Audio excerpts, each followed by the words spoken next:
Well, hi, everybody. Well, Hello. caught me off guard. I was daydreaming. Sorry. Hi, everybody, and welcome into the Brownwood Lions Coaches Show. Joined, as always, by Brownwood Lions head football coach, athletic director Sammy Burnett, right here to my right. How are you, sir? Carl, I'm doing well. How are you? Man, everything is going good. Thank you for the shirt, by the way. I love this welcome. Pride shirt right here. Wearing it with Lions pride, because we're all proud to be Lions. I'm Amen. proud to do what? By the way, how do you get a speeding ticket violation in NASCAR? Tell me how that works You again. enter the pits going too fast. When your boy's in first place and he's got 20 laps left and he's making his laps pit stop and he does a good job to it and he sort of goes a little too fast entering, they put him more towards the back. So my guy didn't finish too well. But Joe Gibbs, he finished okay, but he could have won the sucker. Joe Gibbs Racing did finish 1, 2, 3. Martin Truex was your winner at Richmond. So off to Bristol we go, and come on, Kyle Busch. Well, Kyle, shame on him for getting a speeding violation. Yeah, That's sort in of the pits, it's huh? sort of karma, because he did go into the pits last time back into the garage and went a little too fast and went over some cones and almost hit a couple of pedestrians and got fined $50,000. But Really? I guess that's chump change for folks like that. Wow, Denny Hamlin's your winner. Nope, Martin Truex. Oh, Martin Jr. Truex, I'm Denny sorry. got second. Okay, Martin Truex. All right, so I heard you and Star talking before Yeah. he came on, and there's your NASCAR report out of the way and done. Yep, we got it done. Head to Bristol this week. That's right. Is that Tennessee or Connecticut? Yep. I know two Bristols. All right, well, Coach, it's good to see you. Hope you had a good weekend. I know you studied a lot of film, probably. I did. From that China Spring game, and don't want to dwell on that game much, but what did you see? No, well, after I go back and watch film, we're trying to figure things out as well. We really feel like we should be 2-1 at this point at worst. We're not. We're 1-2. Let a game slip away that we really felt like we could win. But when I go back and look at the inconsistencies in special teams and just play itself from each position, and I go back and watch film and evaluate, self-scout us, whatever you want to call it, I started looking at it, and I'm like, man, why are we so infant? It seems, and I tell people all the time, or I've said on the radio several times, we're young. And we're young in what we do. We may not be as young as age-wise as a team, but when it comes to experience from a Thursday night atmosphere, whether it's freshman football or JV football, to a Friday night atmosphere in varsity football, the level, the intensity, the expanded playbook, the physicality, it changes. It's extremely fast. And kids, I can't explain it. You just have to understand and know. If you've been there, you know what I'm talking about. If you haven't been there and you've always been a fan, you don't understand what we're talking about. But the speed of the game and the physicality of the game and the knowledge of the game changes from a JV to a varsity setting. And all that said, I went back and did a self-study scout on us just to prove my point. As of right now, we have 14 seniors on our varsity football team. Of those 14 seniors, 10 of them have been a part of 3 varsity football games or less. Wow. I didn't say they're playing in them, because not all of those are starters. But they have 3 or less Friday night game experiences. Of the sophomore class, the junior class, we have 18 juniors. 11 of those juniors are 3 games or less. So we only have 7 of those that have seen more than 3 games of Friday night football, or have experienced that. Now, of course, we have 4 sophomores, and those 3 sophomores, we have 3 sophomores with 3 games experience or less, and we have 1 with more than that, and that's our kicker, Junior Martinez, who has 13. If you look across our seniors, those that have more than 3 games experience, Ethan Pacina has 26 games. He's a 3-year starter for us. Alex Reyna has 5. Christian Chambers has 8, and Elias Huerta Dowd has 13. So other than that, most everybody that we have on our team, 75% of them have experienced being on the sideline, where they're participating in the game or being a part of the team in 3 games or less. That's what I mean about being infants and what we're doing. And some of those kids, I'll give you a good example. Taylor Besson was a starting safety for us for 10 games last year. This year he is a starting tight end for us.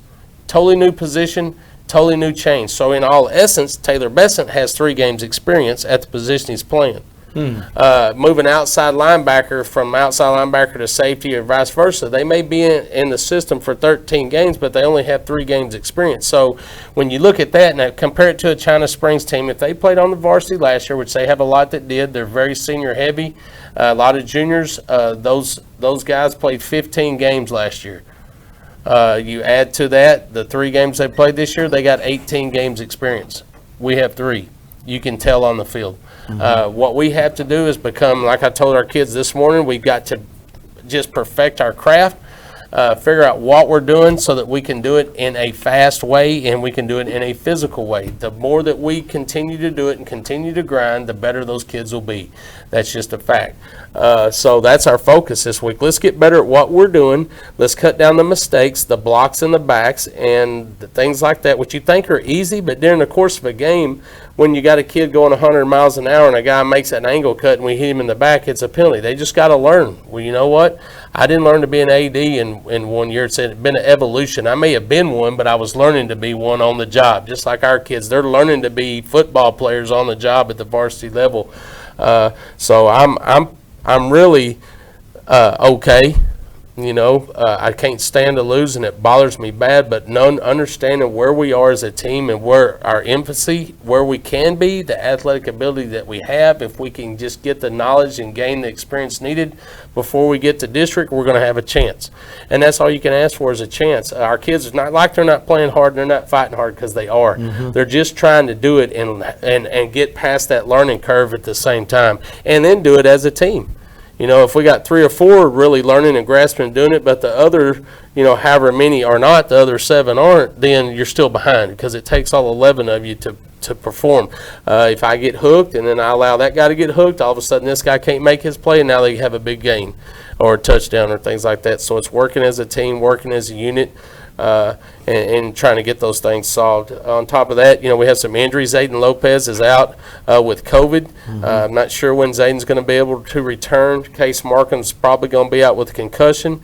Damian Sanchez is out with an ankle injury. Braden Dobbs out with a shoulder injury. Ethan Bessina's not out, but he's banged up in the shoulder, and he's also banged up in the legs. So we're going through mid-season issues, and our opportunity for next man up is time. So that guy that's been standing on the sideline and he's been a part of 3 games and experienced what it's like, now is going to have to jump in there and play a role and be ready to go and next man up and do their job and do it at a high level. So that's what we're facing. That's where we're at, and I just wanted to share that, because when I talk about being young, someone may be going, well, golly, they got 14 seniors. Well, China Spring had 19, 20, how many they had. Like I said, not just trying to give you an understanding, all of those kids played last year. They had 15 games played. So that's where we are in the MC stage of our kids. Our starting safeties are both new at the position, and they played after the Friday night 3 games. And I'm wanting them to be stars, but they have to have some time. So it's our job as a coaching staff to get them developed, to continue to work hard, continue to fill the head with knowledge, and for them to go out and play and do the best they can and learn how to be a master of that position. It's on all of us. So it's a family team thing, and we're working on it, and I'm proud of our kids. They're not quitting. They're getting out there. They're grinding. They're going through practice. They're trying to do the best they can, and we're going to use every game that we can to sharpen our skills, and hopefully by the time we play a good Midlothian Heritage team, we'll be a better prepared team, a more experienced team. We face some success and we face some adversity. We know how to handle them both, and we know what we need to do to get there. So that's our goal and our mission. We're not going to keep fighting the fight. And like I understand, some people get worked up and, you got blown out by China Springs. Well, yeah, you know what, we did. It is what it is. It's not that our kids didn't play and they never quit. It's just the fact that we got a little bit more ways to go than they do right now. Right now they're sitting at the top, and I can think of multiple kids on that team that have played on that team since they were freshmen, to be honest, no doubt, or sophomores, and they have a lot of experience, and we'll get there. We're just not there right this minute. All right, yeah. And you mentioned Case Markham. He took a lick. And I talked to his mom on Saturday and said he's doing okay, still got a headache, but hopefully he will get back soon. He's one of those players. We had him the player of the week last week. He's a great kid. He's going to do anything. He's going to lie to you to get on the field, to be honest. And I talked to his dad and told him, we got to both monitor him, because we know Case, he's a competitor. He's going to do what he has to do to be out there. But, concussions are no are no punk, or you got to take them serious. That's loss of words, but it's a serious matter, and I take it serious.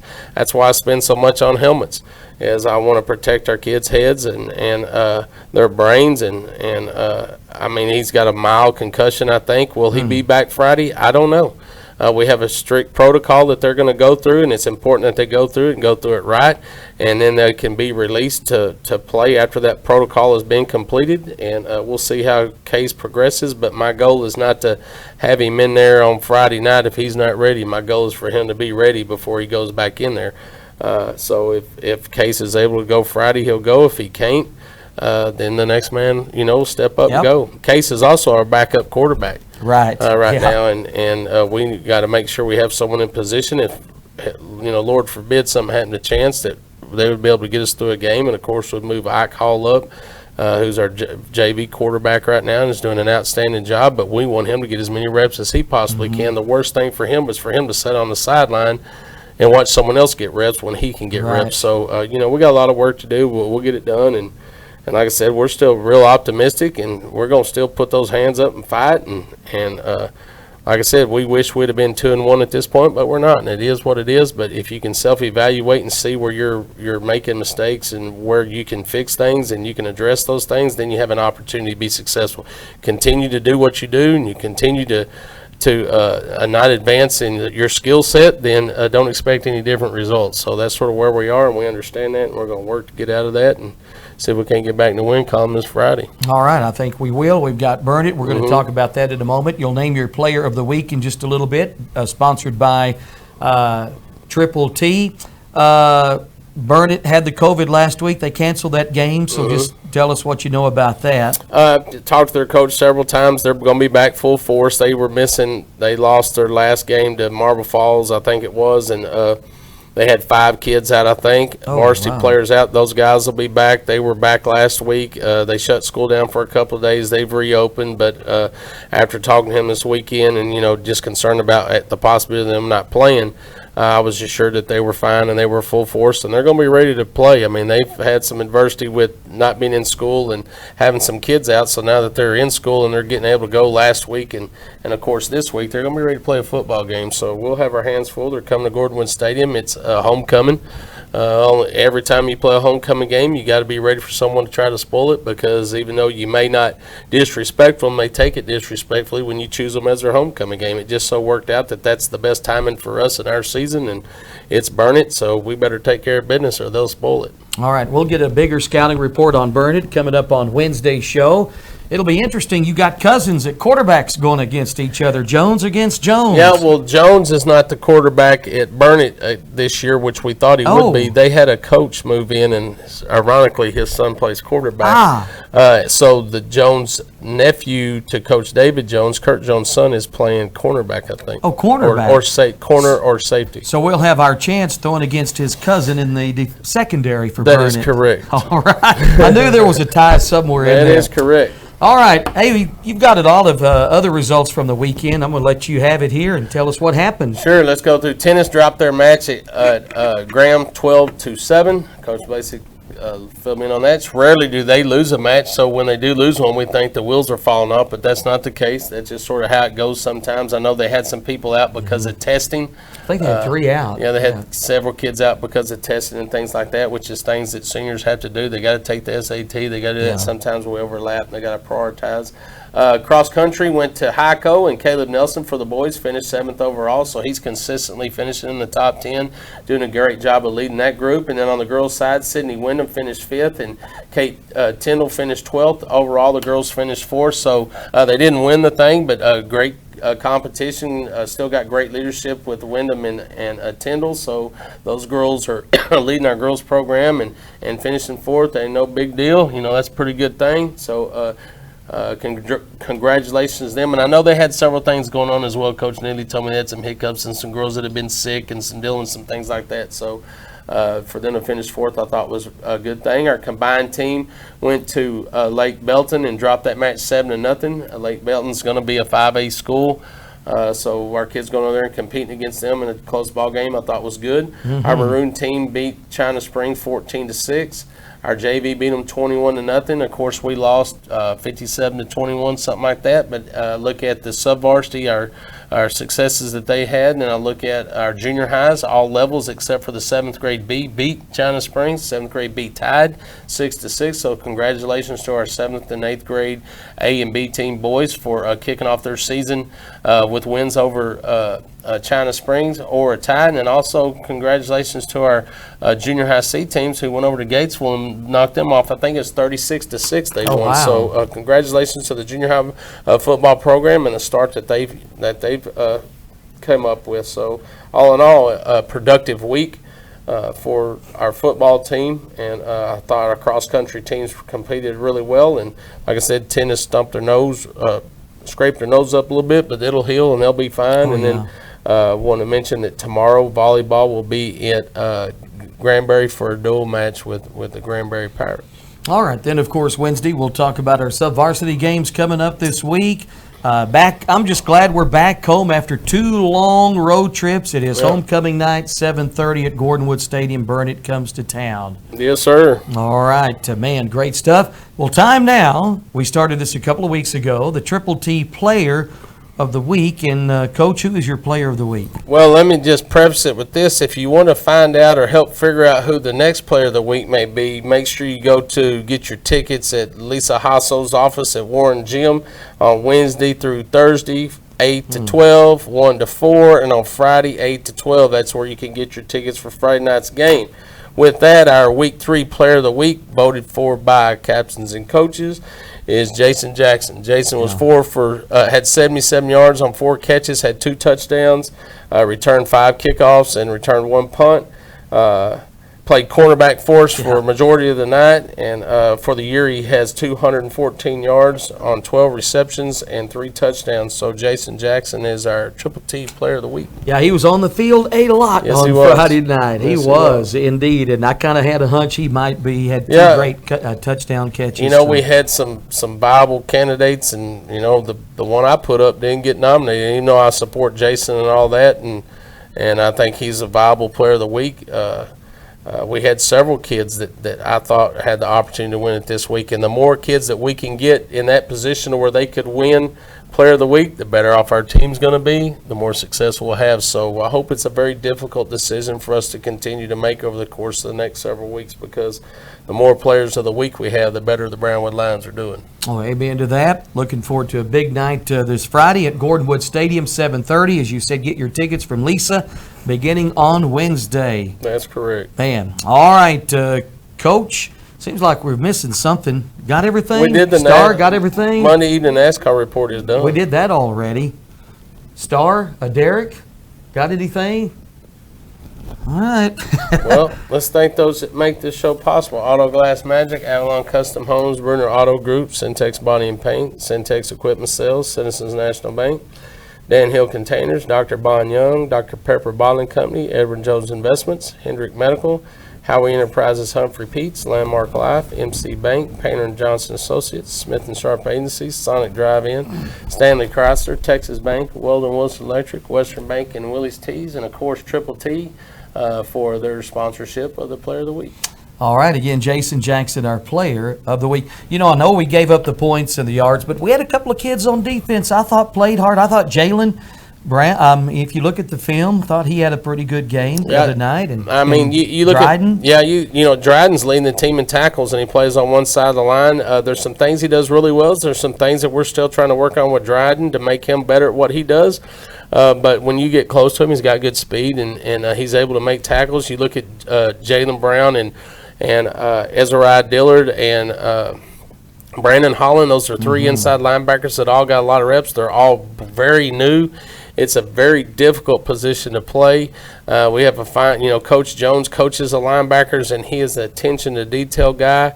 Those guys are going 100 miles an hour, and they're making mistakes, but at least they're making them on the fly. But I think every week they're growing and learning. So it's just one of those things that, like I said, that we're learning. But, man, Jalen is a guy, he's a good kid, works hard, and he's getting better every game. And remember, he's only a sophomore, as you talked about our youth a while ago. All right, Coach, thank you. We'll visit again on Wednesday. You bet. Have a great day, Brownwood. Brownwood Lions head football coach, athletic director Sammy Burnett, here on the Coaches Show every Monday and Wednesday here on KOXC, and of course video streamed at KOXC.com.